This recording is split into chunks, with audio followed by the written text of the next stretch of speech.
एगो हमनी के गाना आइल बा जौना सारेगामा हमारे भैया सारेगामा के ऑनर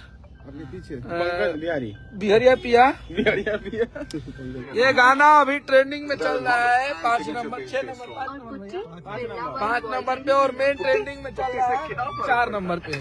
तो आप सभी को थैंक यू सो मच। और ये गाना का ग्राउंड लेवल पे भी रोड पे भी गाना बाजे लागल बा। बहुत सारा हमारे भाई वीडियो डाल के हमके मेंशन के ले वालो। तो बहुत बहुत आप सबके धन्यवाद कि आप लोग ये गाना के आशीर्वाद प्यार देनी जाए, ये गाना के बहुत सुननी जाए और खूब आशीर्वाद प्यार दी जाए।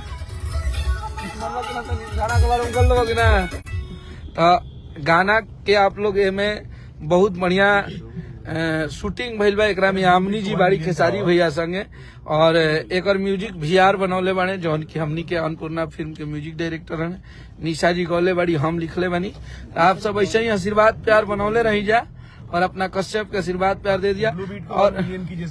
और ब्लू बीट पे बहुत बड़ा उतना हमनी के औकात नहीं के भैया, कहे से कि हमनी के बहुत छोटा बजट के, लेकिन ब्लू बीट जो कंपनी ओकरा पे आप सब बहुत बड़ा वीडियो देखे वाला बन जाए, बहुत बड़ा बजट के। कहे से कि ईशान भैया और विवेक भैया के वो कंपनी है, तो यहाँ सबके एक मतलब पंजाब में हमारा है, लेकिन उस पे आप लोग उम्मीद रखिए कि बहुत तगड़े तरीके की चीजें आएगी। और इस बार होली भी बहुत बवाल आ रहा है। हाँ हिट बा, अन्नपूर्णा पे भी आ रहा है। और कल मेरे एक अन्नपूर्णा चैनल से भी गाना आ रहा है कि सुनर को पढ़े जालू तवार के, अरे की ओठ कलू लाल ओठा लाली चटक मार के, सुनर को पढ़े जालू तवार के। आज से 9 महीना 8 महीना पहले जब भैया लंदन जात रहन देवी गीत के पहले शूटिंग भई रहे, ये गाना के हमारा चुरा भी ले रहलन एगो भोजपुरी की, हम आप सबके बहुत बारी जिक्र भी कैले रहनी।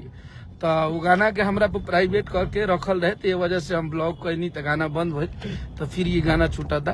तो एकरा में कोनो विवाद ना होके चाहिए, ओरिजिनल कश्यप के ही हो, केहू मत कही कि केहू के कॉपी भइल बा। कैसे कि बहुत पहले के और एक फुटेज भी आप सब फोटो देख ले ओकर जा भैया के और आस्था सिंह के फोटो वायरल भई रहे, बहुत पहले देवी गीत के पहले से शूटिंग रहे।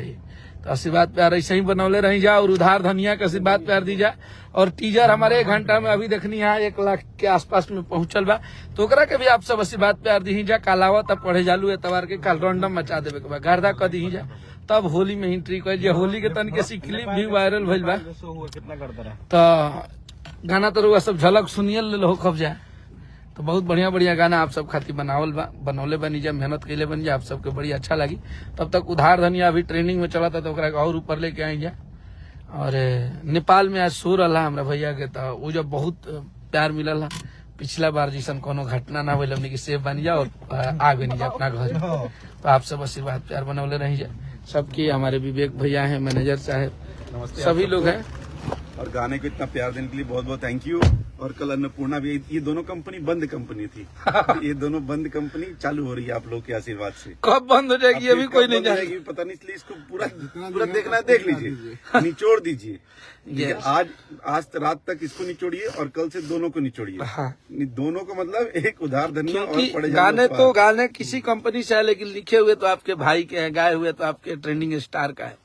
तो बस हम लोग का सारे गाने से इमोशन रहता है। आप लोग सारे गाने को सुनिए और आशीर्वाद प्यार दीजिए। मुझे कहना नहीं है आप लोगों से। कुछ बोलना चाहते हैं? वही बोला, थैंक यू सो मच।